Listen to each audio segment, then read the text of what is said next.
In the year 2020, I started a podcast about movies. Some episodes occasionally focused on other media as well. As I dealt with threatening interdimensional beings, I eventually met my other self from another universe where all the stuff I talked about got delayed. As it turns out, the stories as me and my guests described them were presented very differently in that other universe.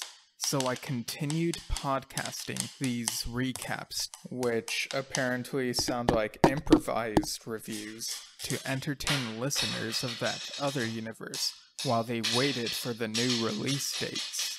Some episodes even focused on content of years past that did not come out in that other universe for whatever reason. The year is 2022. The podcast is now bi-weekly, unless stated otherwise. My name is Steven Schinder, and you're listening to Delayed Replay. Hello, listeners. Welcome to another episode of Delayed Replay, that podcast where we recap and review movies that got delayed in that other universe but came out on time in our universe. I'm your host, as always, Steven Schinder, and joining me for this episode that'll close out this spooky season string of episodes, it is Greg once again. How's it going?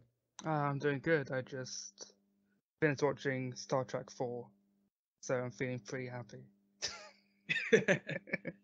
Yeah, that's one where it was very well received, but since then I feel like some people have kind of come around and been like, oh, it was too obvious with the Save the Whales thing, but it's like, what's wrong with saying Save the Whales? Like, I never got that criticism, really, and like the acting. Think of that.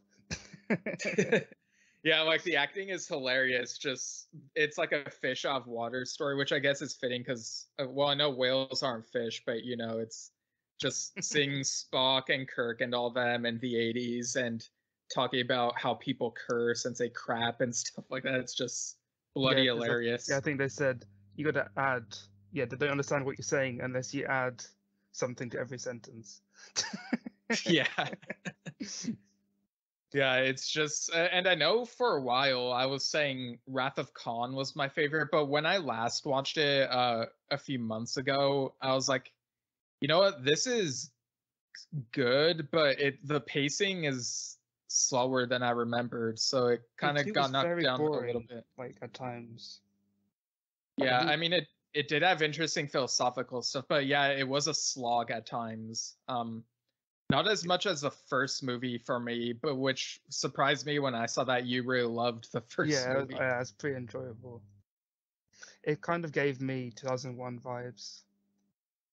Yeah, they were definitely going for that because, yeah, it felt like it was trying to be 2001, but they were also putting out a movie because of the success of Star Wars, and it was kind of weird. But yeah, we're not focusing on Star Trek for this episode. No. We're talking about. Yeah, I saw that a while ago. Oh, I see what you did there. Saw. Was that on purpose or? Yeah. Okay. Yeah, we're talking about the 10th Saw movie, which in that other universe comes out in a year, but for us it's come out and we're very quickly getting an episode out. And yeah, this 10th one is called Saw X Marks the Spot. You know, they could have just stopped with Saw X, you know, Saw 10, but they really had to do that throwback to that line X marks the spot from the first movie, I guess. Yeah, it's kind of blatantly obvious to like call back. Yeah, I mean the naming scheme for these last few movies kind of sucks. Like, well, there's no Saw in them either. Well, right? Jigsaw kind of. Yeah, like they're very consistent, you know, Saw 1 through 6, and then the 7th one they called Saw 3D, which I hated that they called it that. Yeah, because Jaws couldn't do that properly. Right. Well, for Jaws 3D, it's forgivable because it's the third movie, but like Saw 7 sounds so much better just in the way it sounds. But yeah, it was called Saw 3D when it came out in the theaters, and then for the home video, it's branded as Saw: The Final Chapter, which wasn't the final chapter. Right, of course. Like, what horror movie that says the final chapter is actually the final chapter? Yeah, like Halloween Ends or Short Will.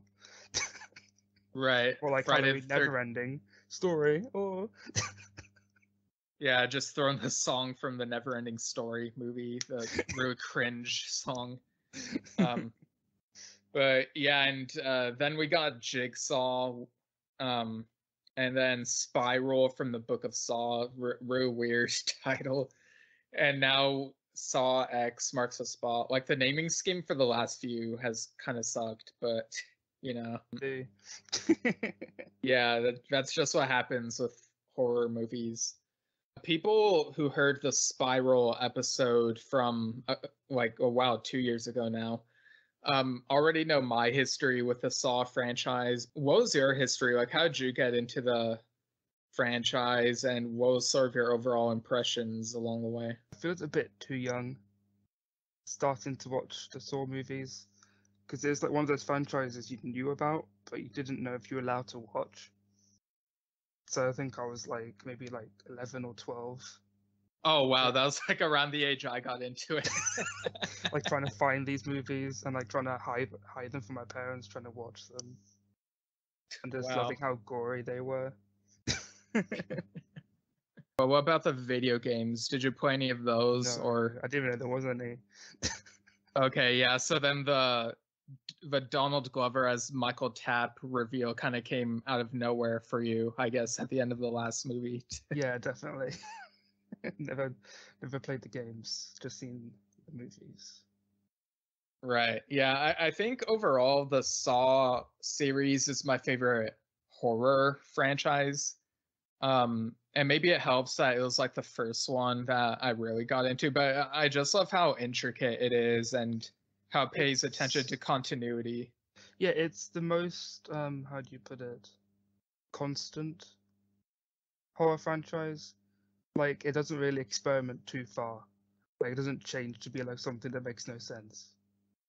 Right. Yeah, it's pretty consistent. With Jigsaw, there was a moment where I really thought they'd do something that doesn't make sense, like bring John Kramer back to life, and I was ready to walk out of the theater for that one. But then at the end, I Yeah, was they like, pulled "Oh, all over your eyes. yeah." I was like, "Oh, I'm so dumb. Of course they would do this. Like they've played with time before, so it's like, yeah, I thought it was brilliant the way they Yeah, when did that. did both at the same time. Yeah. That's great. Yeah, it was like showing the past and then showing the present, but yeah. I guess we can go into this 10th installment, which let me just look up real quick the director and writer info. I think they did 6 and something else. Yeah, let me see. 6 and 3D, I think, yeah. Okay, yeah, Josh Stolberg returned doing the script. And yeah, Kevin Greutert directing. He did the 6th and 7th one. He edited 1 through 5 and 7. No, and 8. Yeah. Right, yeah. Yeah, he edited 1 to 5, and then he did Jigsaw as well. Yeah. He was also an executive producer on Leatherface, so there's that, I guess. Well, that's not really something you should talk about, is it? Should probably delete that. Yeah, just delete this from the podcast. Yeah, can you edit that out in post? I could. I'm probably not going to, but you know. But yeah, so I'm bothered. yeah, I do like how they try to use some of the same people, but they also like bring in new people like once in a while to put in some fresh blood, pun intended. Yeah, like Chris And Rock. yeah. Yeah, in the version of Spiral from that other universe where it came out like a year later than it was supposed to, apparently like Chris Rock's character was kind of like saying jokes that just didn't land and kind of put like my other self like out of the movie. But in this version it wasn't as bad. So yeah, like the Spiral from over there was potentially like the worst movie in my other self's opinion, but over here it was like somewhat better, I guess. The end of Spiral in this delayed replay, universe. It ended with the reveal that Logan is working with Michael Tapp, and Chris Rock's character Zeke and his dad Marcus, played by Sam Jackson, they're stuck in a room last we see them, and William is still out there. They were able to free him. Now, like, it's like he and the other police officers are kind of tasked with looking for them. Well, they clearly tried to age these characters a bit. Like they gave Donald Glover like some like really huge wrinkles, and I was like, geez, how long's it been? Have I been Yeah, living somewhere?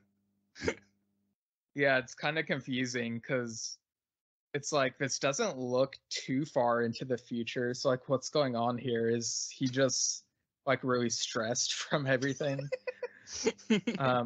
And of course we see Chris Rock and Sam Jackson. They put like more facial hair on them because I guess they've been stuck in this room for a while now, and they've been like feeding them, and it's like, damn, like this. They're pulling in Eric Matthews again, I guess. Like, how long are they intending to keep them in here and just torture them? It's Yeah, you can see that they've lost an arm and a leg. yeah, Keep themselves together. yeah. Sam Jackson lost an arm, very Star Wars, and Chris Rock lost the leg. So yeah, and it's kind of a bummer to see them this way.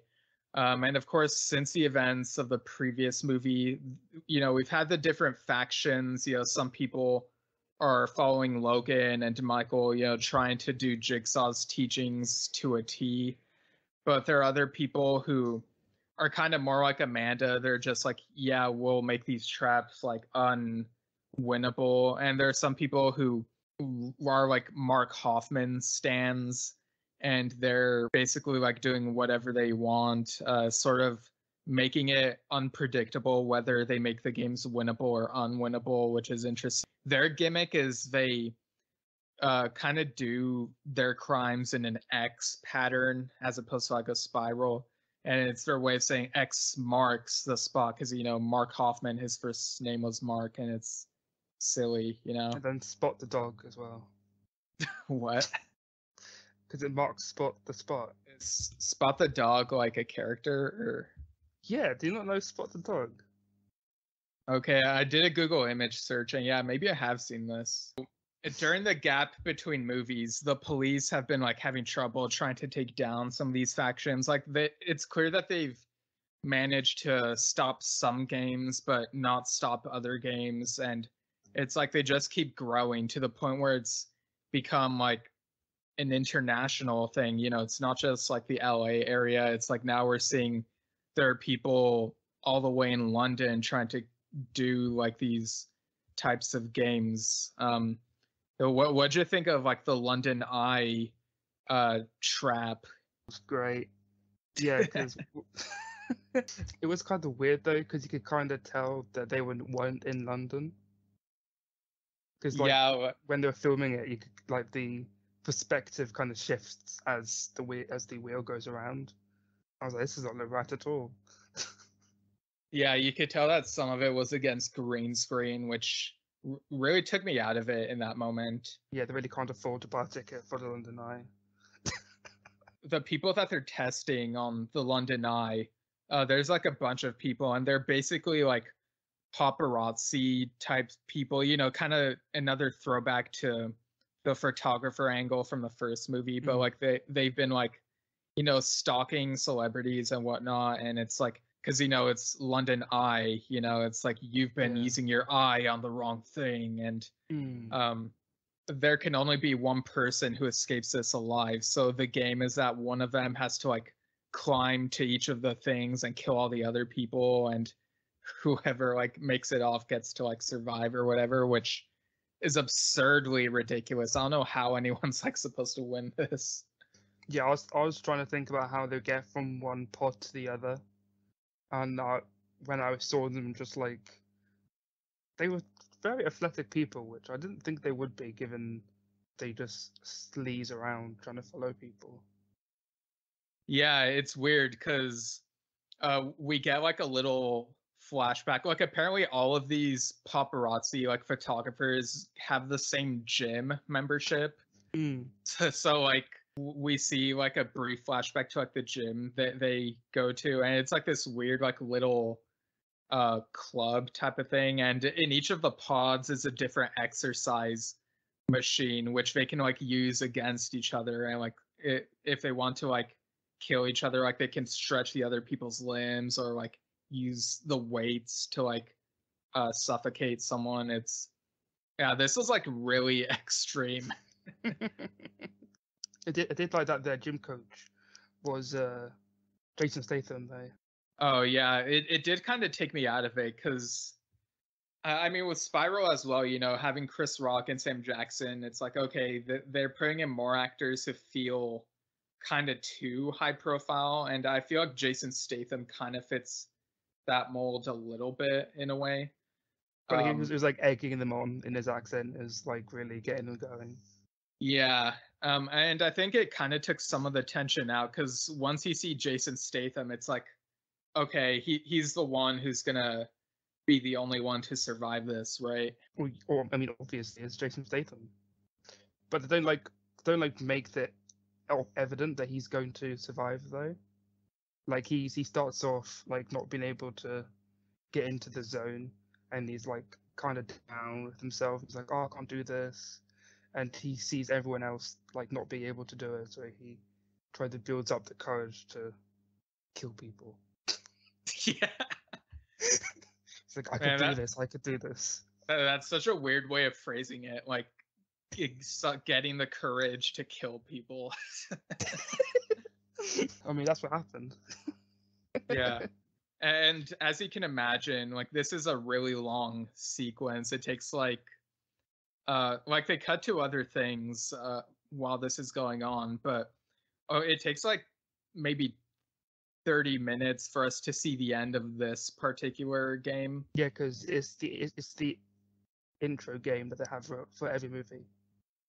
Yeah, like it takes a half hour for that game to end and then the title to like show up. It's like, why did it take this long for the title to show up? Jason Statham makes it off, but he gets like another message. It's like on this phone that rings, and like he has to like answer it. And it basically he has to like go on the bridge and then on the bell tower. So like that's where the next games are basically. Yes, that was a very, very interesting scene transition where they had it seemed like it was on like some drone shot of it like flying around London.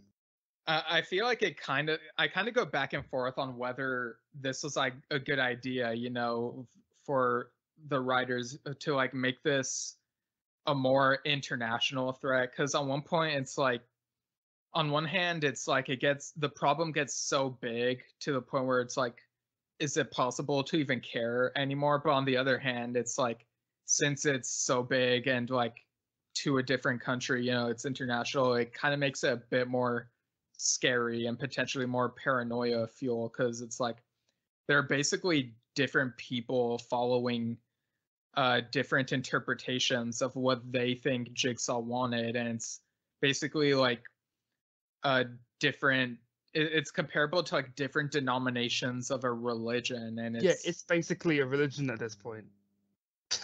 Yeah, like we cut away to like different meetings at each of these little Jigsaw or Jigsaw related cults are like meeting up, and they're like in these like dark Jiggians. I think they call them Jiggians.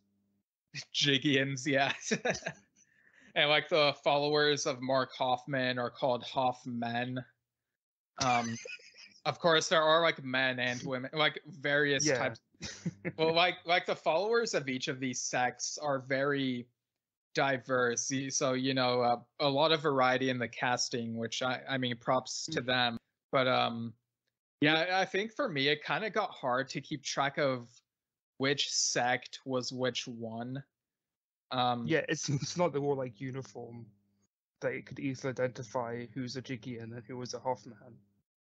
Yeah, I feel like it would have been easier if they each had like different uniforms or something, but I feel like they probably tried avoiding that to make it seem like they probably didn't want it to look too goofy and to like Batman-esque. Because if this was Gotham, there would be like different uniforms and stuff, right? They probably could have just wore pin badges. Yeah. The sect that uses the spiral symbol, which of course is Logan and Michael, and you have the sect that uses X's, and you also have just random people, like kind of even like some people who are like trying to go solo, and sometimes it feels very messy. Like this one random person will like kidnap another person and try testing them, but then they get beat up by the person they try to kidnap, which is pretty funny. And we do see Logan and Michael sort of talking to each other, and Michael being like, I got into this game after my father died. He got tested and then he killed himself because he blamed himself for letting Jigsaw get away. And then Jigsaw tested me and I got out of it and saw how there's a small chance that some people can make it out and actually learn something. But I sometimes wonder if I'm actually doing the right thing doing all this. And Logan also talks about how like, yeah, he has his own daughter, and I guess she's older now by this point, and Logan's like, I've kept this a secret from her all this time, and it's just been weighing on me, and I can't really sleep anymore. It's like I don't know what to do. And it's interesting seeing both of them have like these moral dilemmas on whether or not what they're doing is the right thing. They're kind of like so deep into it that they're so far gone, but at the same time I'm kind of sitting back thinking like, why don't they just like give up and stop doing all of this? Like, are they afraid that their followers are going to try testing them if they like try to bail or what? Yeah, they gotta like prove themselves. Like they put themselves in a trap to see if they would get out of their own trap. Yeah, like it kind of feels like these Jigsaw cults have gotten so big and out of hand that the leaders of these cults themselves are too paranoid to just hand over the reins to someone else. Like they're kind of afraid that someone else, like if they let someone else be in charge, and that person will be like putting them in a trap and being like, uh, you knew the right thing to do, and then you just gave up. You should be helping people. Now you're being given another chance. That type of thing. And of course, like we said for the previous movie, Dr. Gordon had put Jigsaw's journal on the web, so that's like available for everyone to see. And these cults were also able to piece together some of Jigsaw's recordings, and so it's basically they have like a database of like John Kramer dialogue, and they can like edit it however they want to convey whatever message they want. So I think that was a creative way of keeping John Kramer's voice in that sense. Well, basically, that they're still getting Kramer, the actor, some money for some like dialogue. Some of the dialogue you can tell is from other movies, but there was some dialogue where it felt like it wasn't in the other movies, and maybe it was like he tested out trying to record like some. No, yeah, he died long before Zoom. But yeah, like some test recordings before like the final versions of some of those recordings. So I do like that they did that just to get Tobin Bell to record some new stuff and not just reuse some of his already recorded stuff for the other movies. It was a nice way of getting him involved again because he's basically the heart of these movies. Yeah, because you could see the old sets that were behind him, like the old traps and stuff that he was going to use. You could see that. Yeah, like you see the reverse bear trap, of course, that's a staple. And some sketches of the ones that would appear in the later sequels after his death. So yeah, like that was a really nice touch. What did you think of the bridge sequence? It was hanging by a thread, honestly. I don't know if it was gonna get me hooked into the movie, because we did spend half an hour with Jason Statham. seeing people trying to wiggle their way out of nooses and not falling onto like barges traveling by. It didn't seem like there was that much of a precedence to like save yourself. Because like if you just fall, it's not like you're gonna die, really, is it? Right, yeah, this was kind of a weirdly constructed test. Like they're basically afraid to do the jump and like not sure if they'll survive. And there's even like a couple people on this bridge who I guess are like ventriloquists, and they basically they're kind of already familiar with these jigsaw type of tests, and like you could tell how familiar they were because they saw like a couple of they saw a Billy jigsaw puppet and a more pig-shaped puppet, and they had these clues that were like, oh, the tape is inside the puppet, and so they stuck their hands in each one, but then that got their hands stuck in the puppet, and there's a string attached to each one, and it would like pull them up, and it's like basically they have to like cut off their own arms if they want to escape type of thing. And obviously they try to talk through their hands as they're dangling there. Yeah. Like, help me! What are you doing? They like to talk to themselves to like keep them going. Yeah, basically. It was just a weird thing. Like, it's cool that they incorporated the puppets in this manner, but just the dialogue here is like, where the hell is this movie even going? And they do like try cutting off their arms, but it's like too late, and it's like, it's just that classic Saw thing where they die right before they're able to like make it out. Yeah, that is one of the staples. Yeah. But speaking of staples, we cut back to Chris Rock and Sam Jackson, and they're basically they're escorted by a large group of the people following Logan and Michael, and they are put in a warehouse where they see William, and he's strapped to a table, and there's like this giant machine that's slowly putting little by little tiny staples inside his body, and it's like they have to like figure out how to save him. So yeah, what'd you think of this sequence? He was like tied to like some electrical thing, and they had to take out all the staples in him to get like all the metal out, or else when the electrical charge would just like zap to the staples and like burn them alive. So you see them with like ripping these staples out, but they're not just normal staples. They're like really deep into a skin of like they're like all barbed and everything, and you just see when they're ripping out the staples, it just rips out like you see like some muscle just come along with the staple. Yeah. Of course, this warehouse has like the Saw shade of green, the classic Saw green coloring. Because you gotta have that. Gotta have the green. So yeah, they managed to save William before like all the like electrocution and all the staples kill him. But of course, he has like pieces of himself that have come off. And at this moment, they're like, we gotta figure out how to get out of here. And then William randomly like reveals himself to actually be one of these Jigsaw followers, and they play the Hello Zep theme like really early in the movie at this point, which is an odd choice.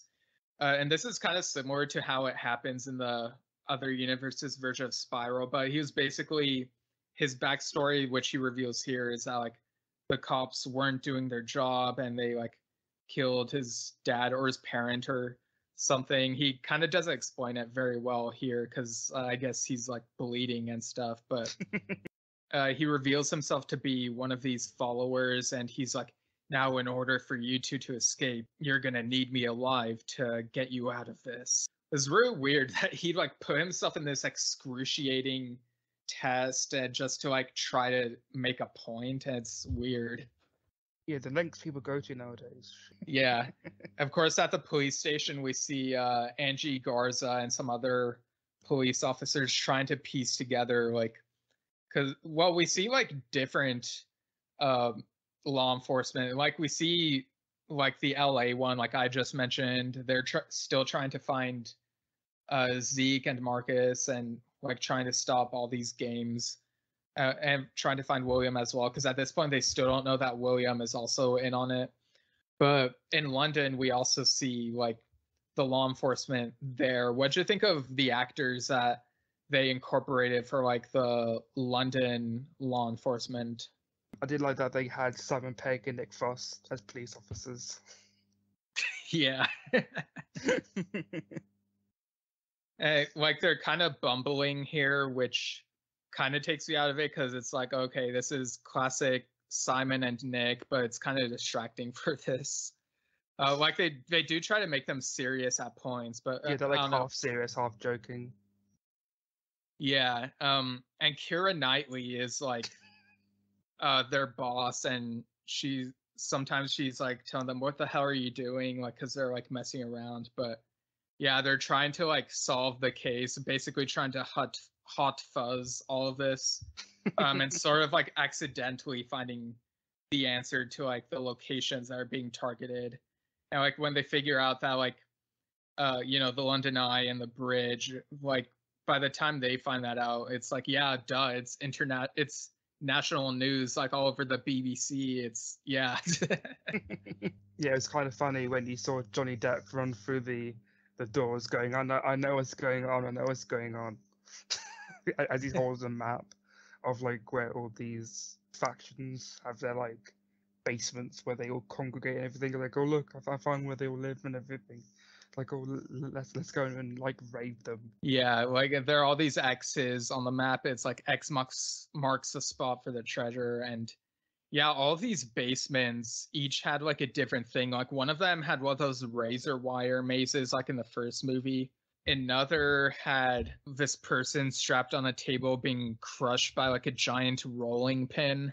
And there was one with like a pole that would like stab through a person's heart if they like do something wrong. It's just, yeah, like all these weird traps all over the place. Yeah, because they always get there once they're dead, so they're trying to piece together who did it. Like for like the pieces cut out of them, and then they realized that if they put all these pieces of skin together, then it made another map. Yeah. Yeah, like if they try stitching these pieces together and it looks like a map with lines drawn on it, like of the city, and it's like I don't know if I believe this really. Like I don't know if this is possible. I kind of need to see like Mythbusters do a special on this, like if this skin map is even possible. But yeah, it was such a strange way to like go along with what was going on here. They really like their maps. Yeah, we should also mention there's also like a side plot where we see a group of survivors from, you know, over the course of the Saw timeline, and one of them happens to be Daniel Matthews, played once again by Eric Knudsen, you know, from the kid from Saw 2 who makes it out, and he's trying to like avenge his father who got killed in the fourth movie, and trying to lead like the survivors. Who some of these survivors were part of Bobby Dagan's like self-help survival group in the seventh movie, and Eric Knudsen was contacted to be part of that scene, but he declined, or there was scheduling conflicts or something. And they kind of reference that in here where he's like, yeah, back then Bobby Dagan invited me. I refused it because there was just something off about him. I suspected he was just in it for the fame, and I was right. And he mentions how like Bobby Dagan, basically after his wife died at the end of that movie, he got super depressed and basically drank himself to death, which I mean is pretty much what I expected. I don't know how his character would come back from his wife getting killed because of him, you know. Yeah, I mean, it'll put me out of action for sure.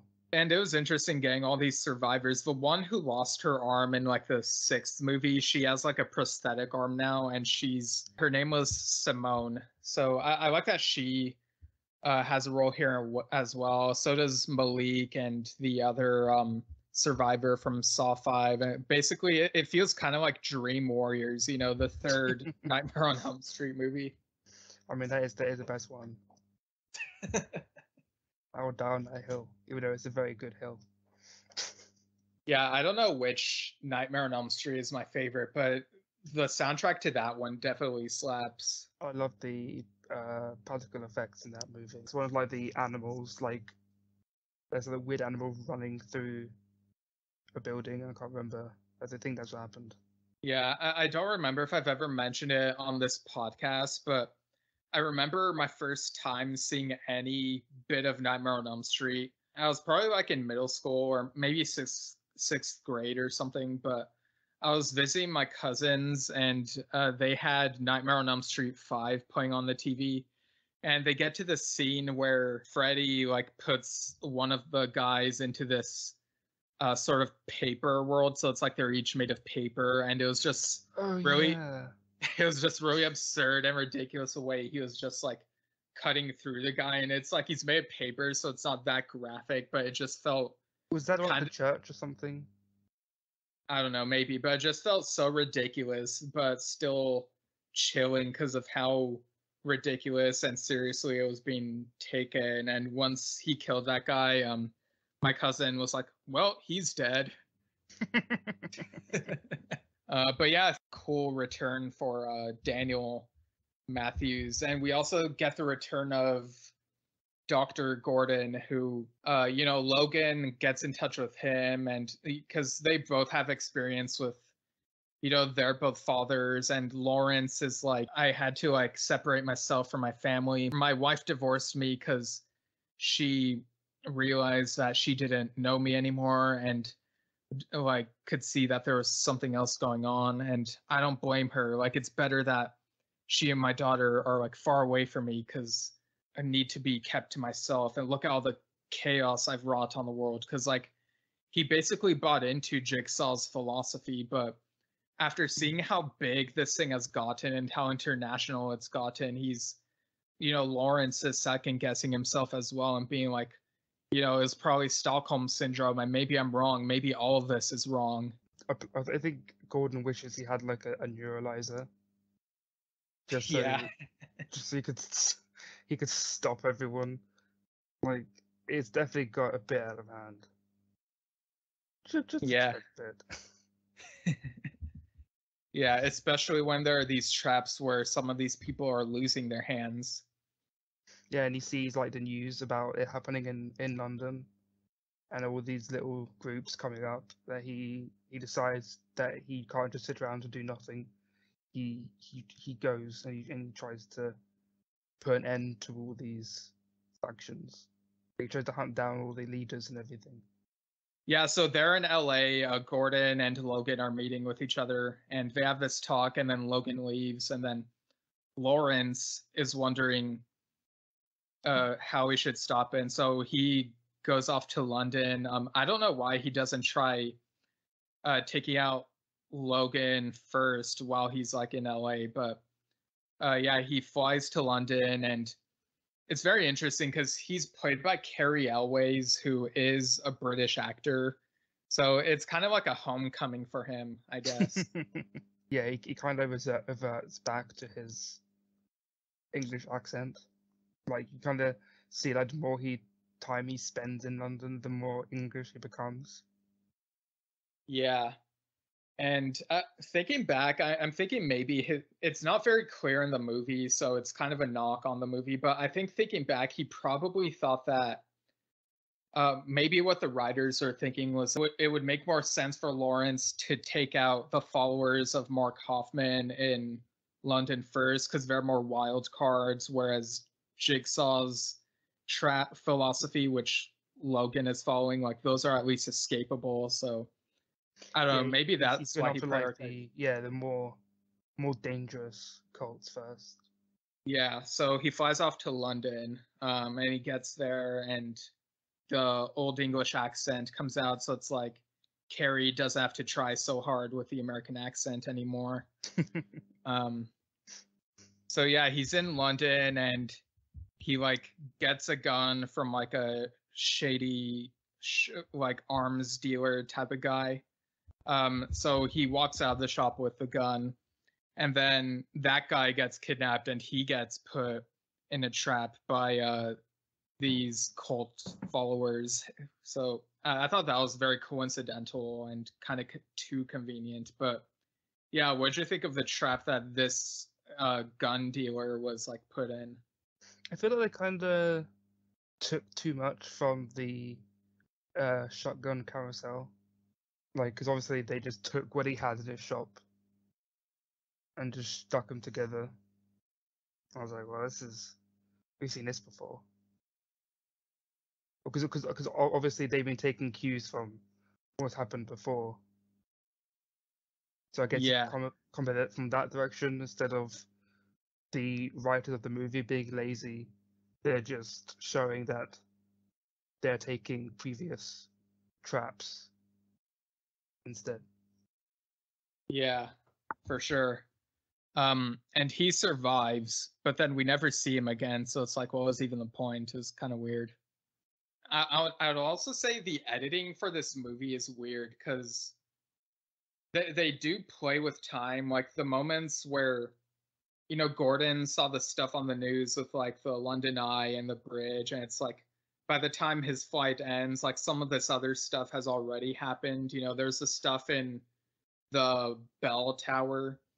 Like we see what happened there. What'd you think of the whole bell tower sequence with like Jason Statham trying to like figure things out? Well, he had to like stop the bell because the bell was swinging, but it was getting lowered down, and he did not want to get hit by this bell because it was a bloody big bell, and if the bell end hit him, it would be nasty. He had to like cut the rope with like his feet because he was tied down, and like he had to like grab the knife with his foot and like try and cut this rope, but you could tell he's really like struggling to like cut this rope. And what ends up happening is the bell ends up crushing his foot, and so he ends up like getting away from this, but like having to limp because of like what happened. He does like meet up with the authorities, and like they talk about like the map and like all the locations. And then Yeah, then the second half turns into like some action movie or something. Yeah, because Gordon, because apparently Gordon got in touch with some sort of hacker, and this hacker, she was able to hack into like the police system and sort of like tap into the cameras and like figure out the map or whatever of all the locations with X's. So Gordon kind of goes on this, like he and Jason Statham kind of team up and go on this like hunt to like all these different locations where all these cults are. And so you see them killing some of them before like the police get there. And one of these locations is way out into the like out it's way in like an abandoned castle type of place, which is really eerie and really different for a Saw location. I mean, London was already different for a Saw location, but you know what I mean. Yeah. So we got that going on, and meanwhile, of course, we still have Chris Rock and Sam Jackson. Their characters are with William, and they go through the warehouse and they find a door that takes them to an art exhibition, which is it's currently closed to the public, but it has like all these different paintings of like Jigsaw's traps and his victims, and they're basically like horrified by it all. And they look at William and he's like, see all this? This is my art. I even used some of my own blood and the blood of some of the victims. And it's like, okay, this guy's really far gone. Yeah, they're saving him now. Yeah, he basically says, in order to escape, you have to figure out which art is the best one.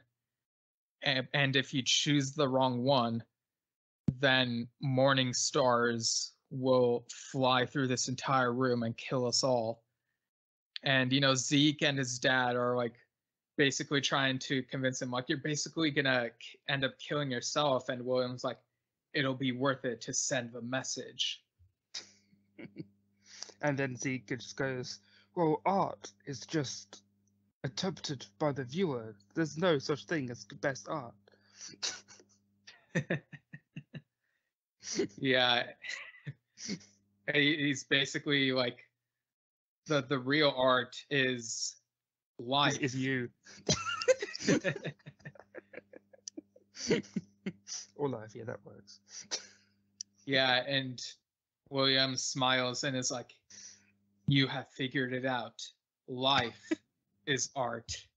So the door opens and Zeke and Marcus are able to escape. And like once they get out, like they look back and they're like, we should get William as well and turn him into the authorities. But then William presses a button that ends up so that he kills himself with like the morning stars, because like Yeah. he does not want to be taken alive.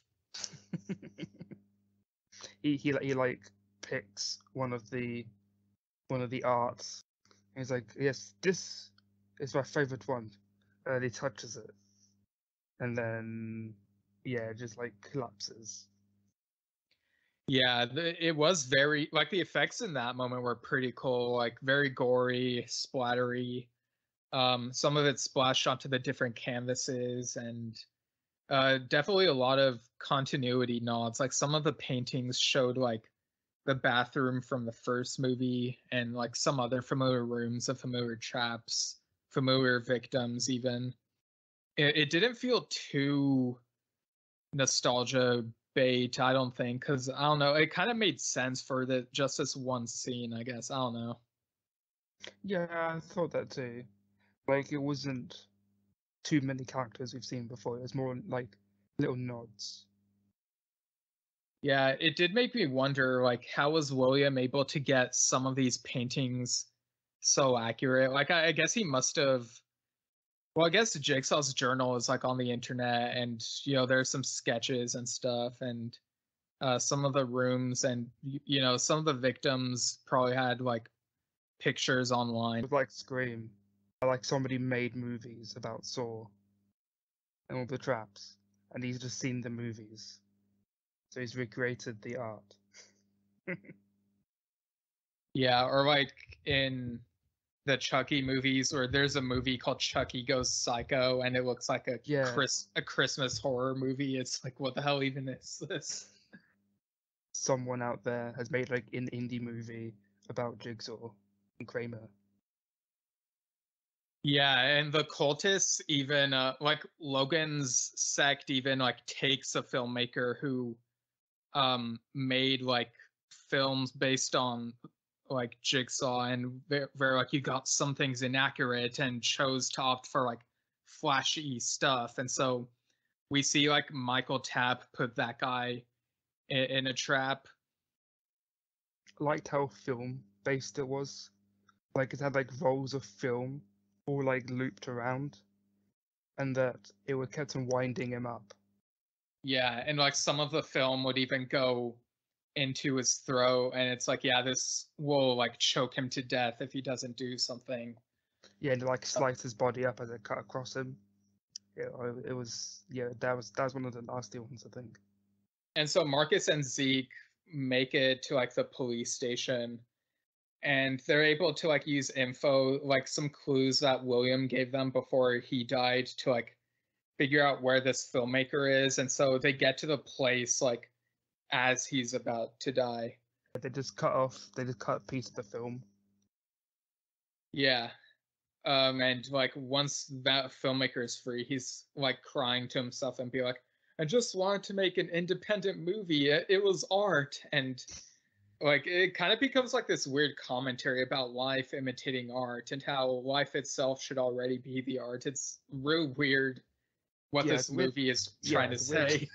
That's a pretty weird choice of meaning.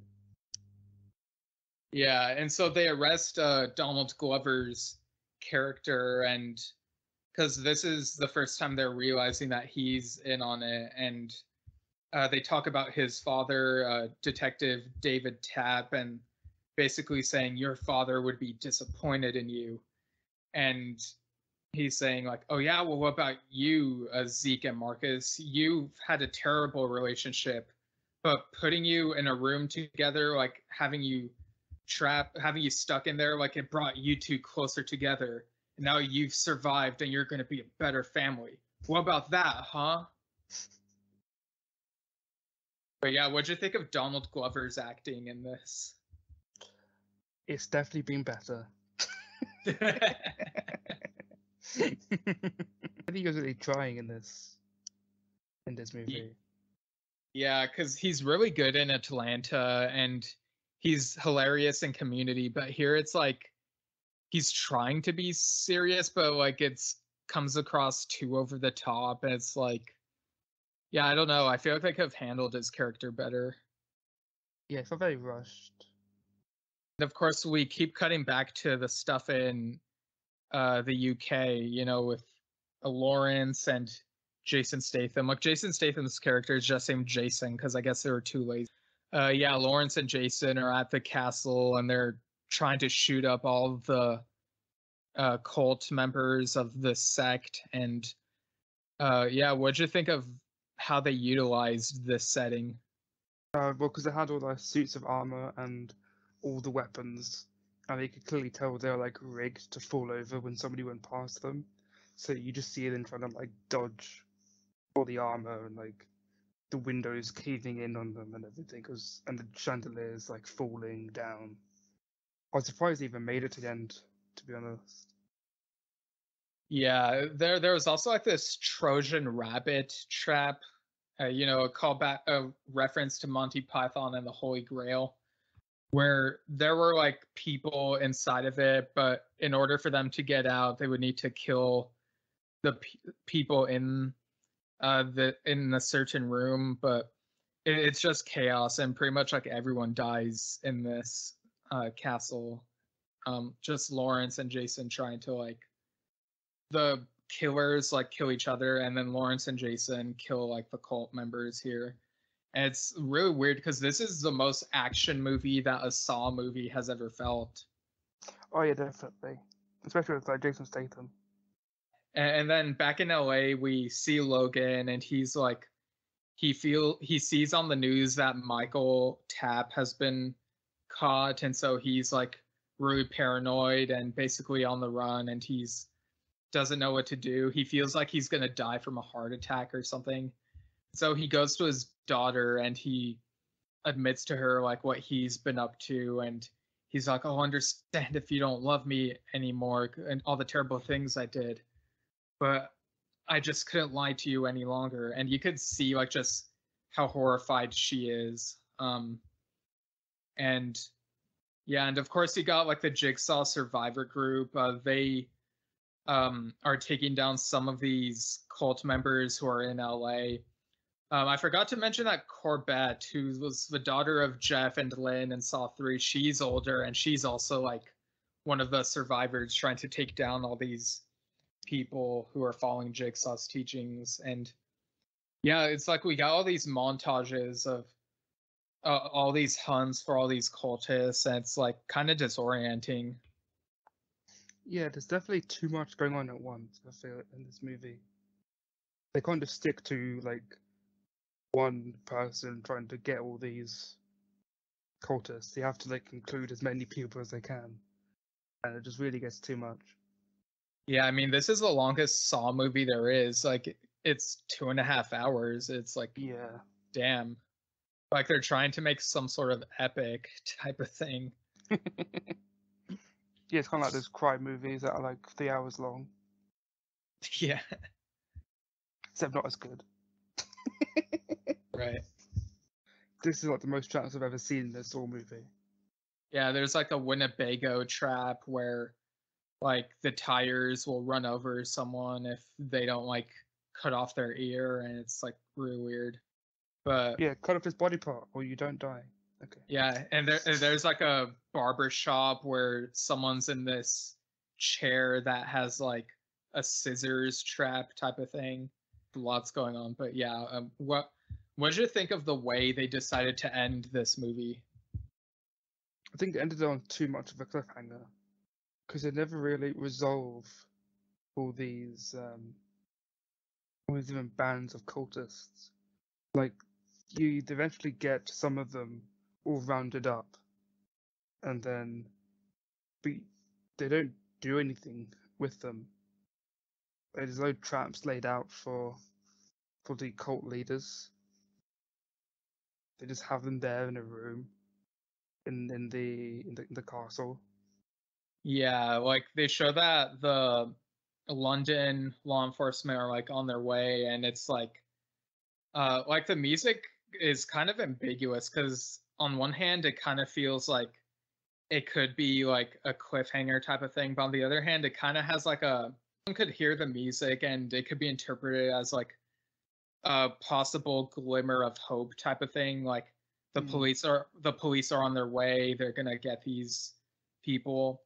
But like once that happens, it's like what's gonna happen to Lawrence and Jason. So I don't know if they were going for like a bittersweet type of thing and sort of leave it to the imagination, or if they want to do more stuff. But yeah, we also got like Logan gets captured. He and Michael are each at cells in like the station, but they're also like, Zeke and Marcus are like looking at the news, and it's like more and more people are being interviewed and saying like, no matter how many of these people you catch or kill or whatever, more people will still be aware of the teachings and pop up every now and then. It's kind of like, it basically feels like a disease that can't be stopped really, and so it's like I don't know if there is an end in sight, and I don't know if that's the note that this franchise is ending on, but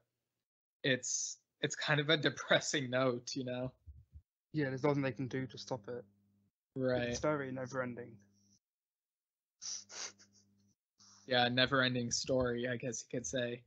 I remember reading somewhere that thing about like possibly a TV series, but yeah, so it kind of feels like maybe this could be setting up like, because there are like so many damn threads in this, and it's like you could close the book on some of these characters, but by and large you could do like a time skip and like all new characters like in all sorts of different places, and you could have like just several seasons of a TV series do that, assuming it doesn't get canceled, and like that would be like way too much to cover. But it's like if this is successful, it's like there's no stopping it, just like how there's no stopping like in universe all these people who like read about Jigsaw's teachings and try following them, I guess.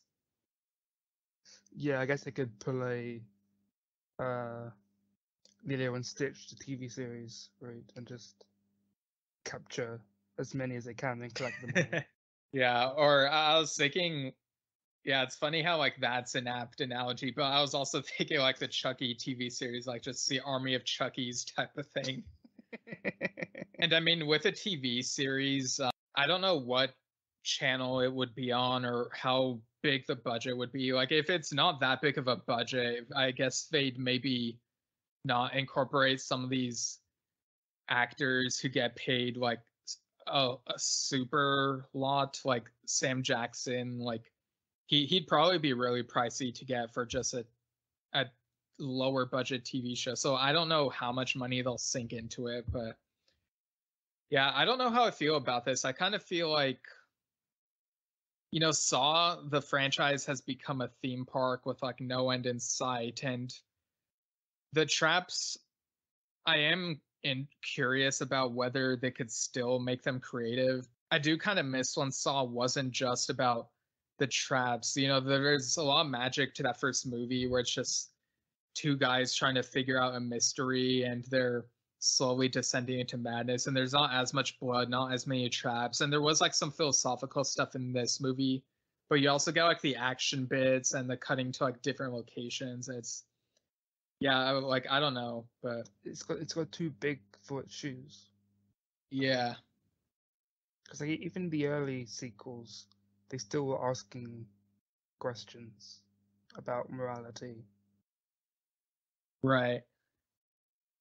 Yeah, so I guess with that, we can go into final thoughts and score out of 10. So what are your final thoughts, score out of 10, and unit of measurement for Saw X Marks the Spot? I like Jason Statham, so that kind of sets the bar for me. I do like some Statham. Yeah, but he didn't really do much action, which is good for a Saw movie. But I mean, you kind of want him to do some flips and shoot some people. Chris Rock was Chris Rock. I don't really enjoy his stuff that much. He was better in the 90s.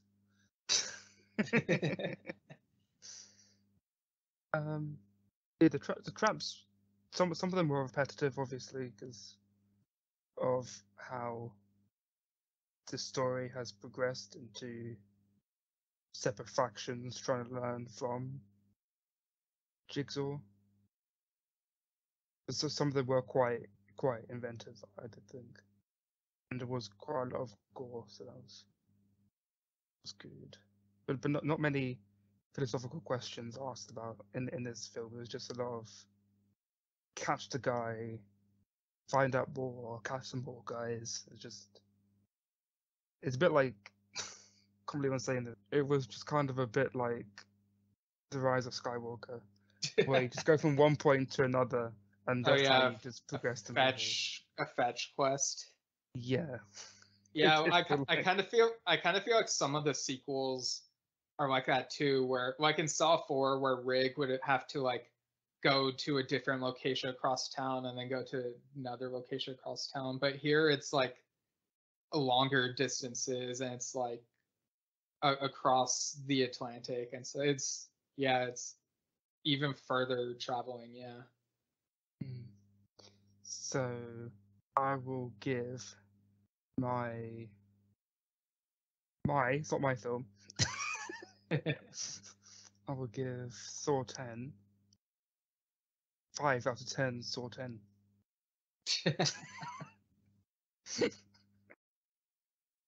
Yeah, I think that's fair. There were some, like with the Saw movies, I do still appreciate their attention to continuity.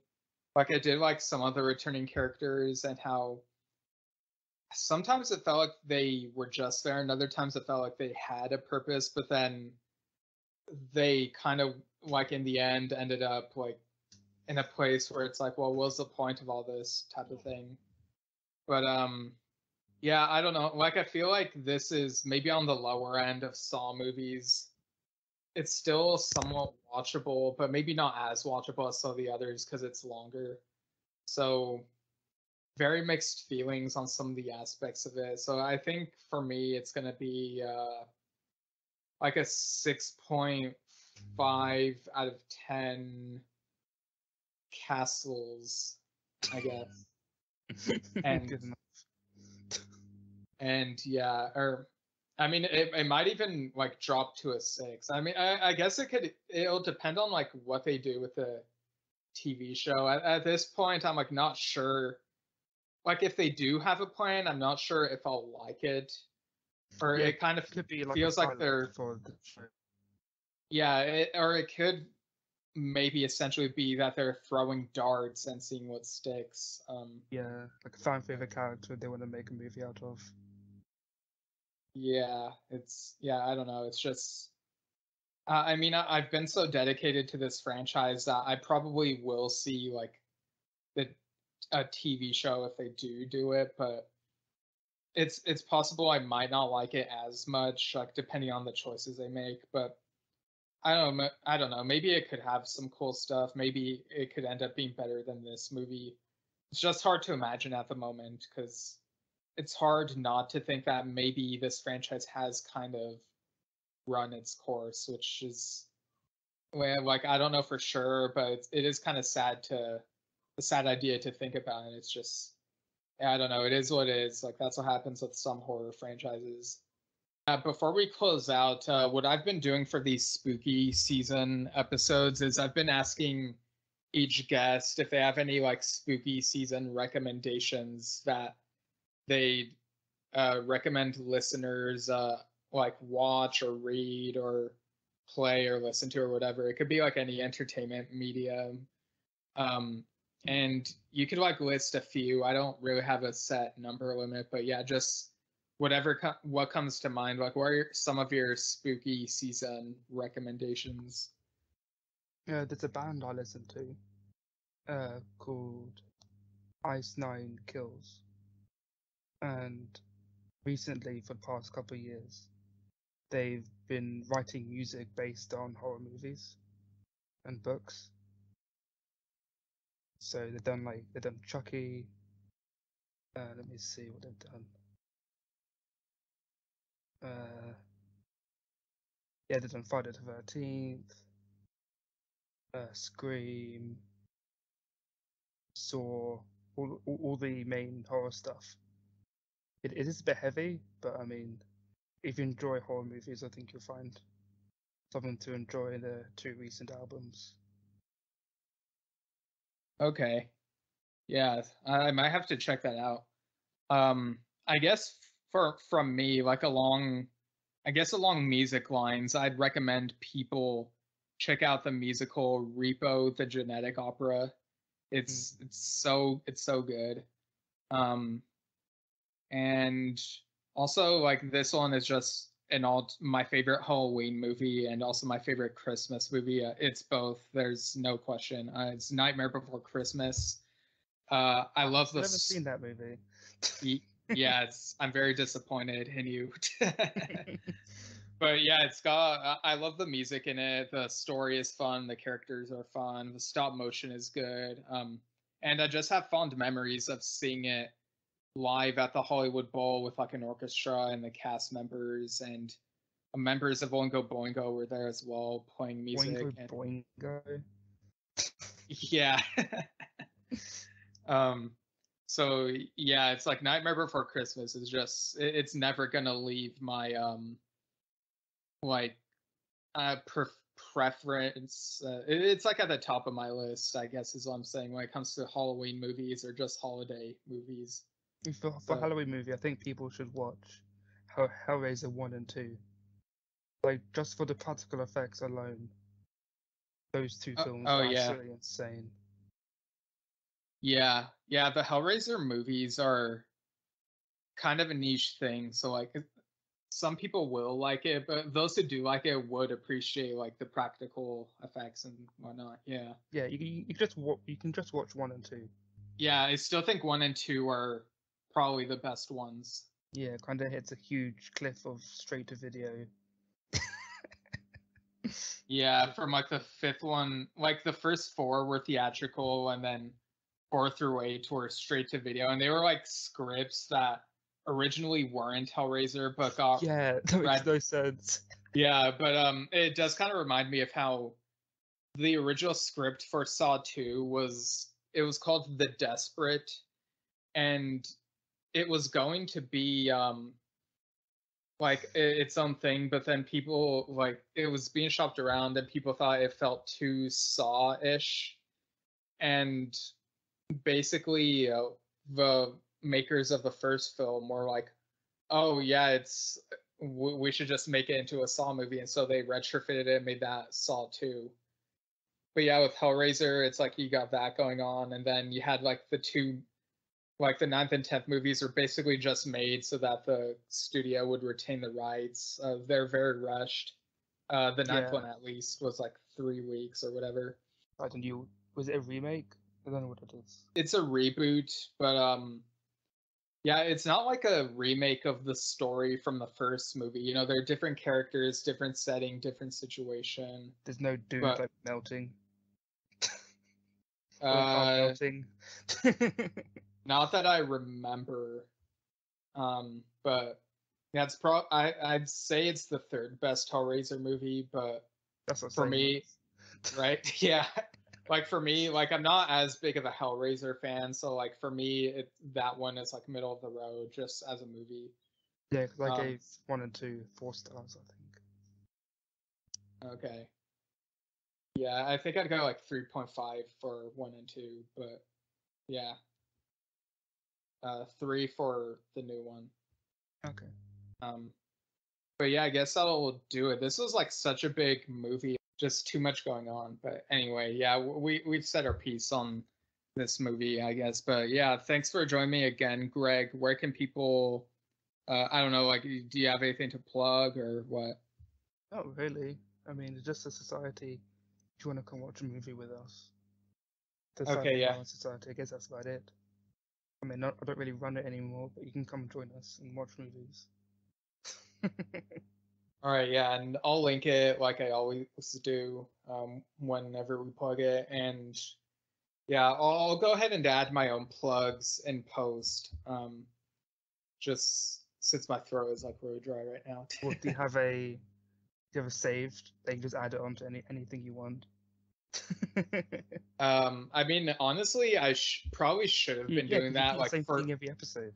yeah, like I alter it slightly if there's like something newer like to add to it, but yeah, in all honesty, I'm probably just gonna re-record like the whole thing again, just tack it on at the Yeah, end. you should do that. Save yourself some time. Right, yeah. Alright, now for the plugs, you can follow me at Steven Shinder on Instagram and Twitter, Steven Shinder Storytelling on Facebook, go to stevenshinder.com for info on my book, Lemons on Like Rain, and again, the next book, Trespassing Through Vestiges, will come out sometime in the near future. I'll keep y'all posted on that, and you can also email this podcast at delayedreplaypodcast@gmail.com. Let us know your thoughts on London. You can also find me on Yes Shift, a podcast that I do with my dad. It's also a vlog. We've interviewed Yes members, and also it's sometimes just been the two of us talking about Yes and Yes related topics. There's so much to talk about. It's amazing just how much there is to talk about, and I'll put the links to that in the show notes as usual. And yeah, I think that's everything. Now to get back to the end of this show, I guess. And happy Halloween. So that'll do it, and the next episode will be on Puss in Boots: The Last Wish. So that'll be coming out like around the time of my birthday, so kind of fitting because, you know, wishes, birthday wishes, haha. But without further delay, have a good day.